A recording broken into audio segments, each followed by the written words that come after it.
នឹងថ្ងៃហ្នឹងចង់បង្ហាញបងប្អូនដែលអត់ស្គាល់លម៉ើអត់ស្គាល់លម៉ើឈ្មោលលម៉ើញីជាពិសេសអ្នកអត់ទាន់ដែលបានដាំទឹកដំណាំលើកទី1ហ្នឹងហើយយើងមើលពោលម៉ើឈ្មោលឲ្យតានេះដូចនឹងអញ្ចឹងឈ្មោលនេះបាទនេះបាទយើងមើលខ្ញុំថតឲ្យឃើញពោធំវូលហើយអត់សូវវែងទេបាទ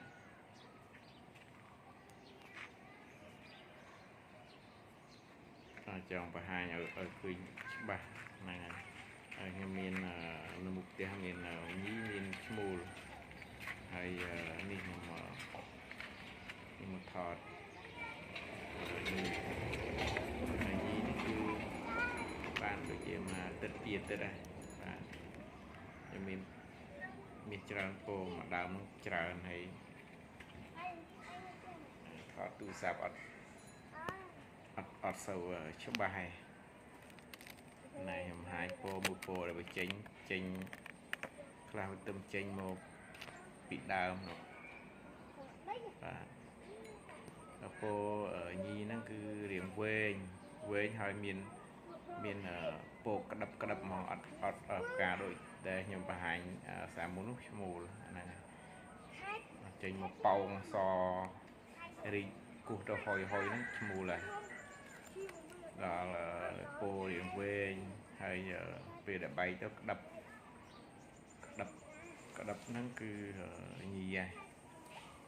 ហ្នឹងនោះពោភាសាធៀងច្រើនហ្នឹងខ្ញុំថតចាប់នេះក្តឹបចេះបាទក្តឹបចេះយើងមើលដល់មើលផ្ទាល់ទៅក្តឹបឆ្មៃឈ្មោលអត់មានក្តឹបទេពេលដែលប្រេះចេញមកគាត់ថាចាប់ដើមប្រេះគឺបែកកែសនឹងមកបែកមានហើរំអងវាហុយហើយក៏អូបឈ្មោលពេលដែលប្រេះមិនថាញីមិនថាឈ្មោលក៏អូបដូចគ្នាតែគាត់ថាឈ្មោលវាក៏អូបជាងញីតិច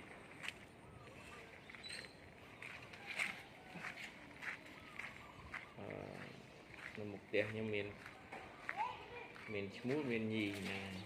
នេះខ្ញុំមកម្ដងទៀតបាទហ្នឹងហើយនេះឈ្មោលឃើញទេមានបែកផ្កាបែកកេសរហុយហ្មងហ្នឹងហើយខុសពីញី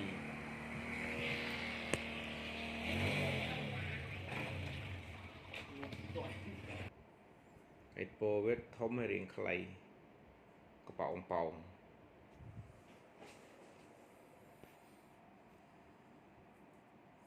នេះញីយើងមើលញីខុសពីឈ្មោលដល់ចេញមកគឺក្តឹប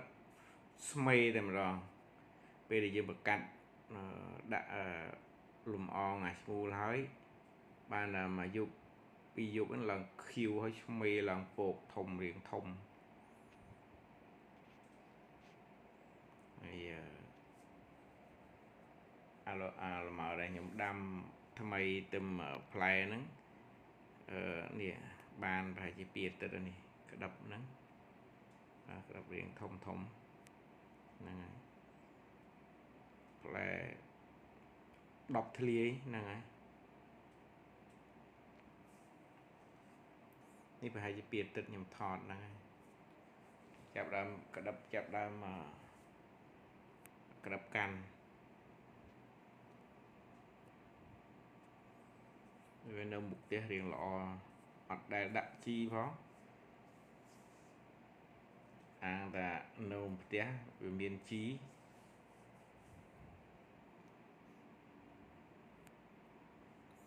ដល់ចាប់ដើម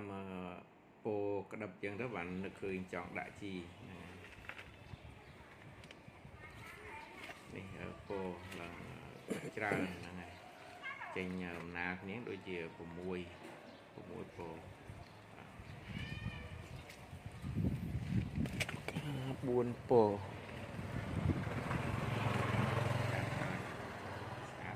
មេននឹងញីបាទញី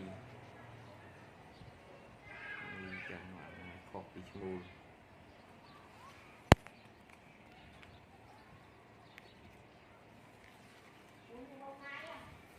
chị kia này này po về nè về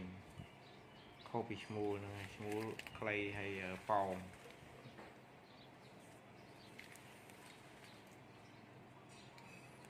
nên anh nhưng mà hai miền bản năng này cầm oi bom ôn này để đam làm oi ngò giờ ngò là đam mì mấy smooth mày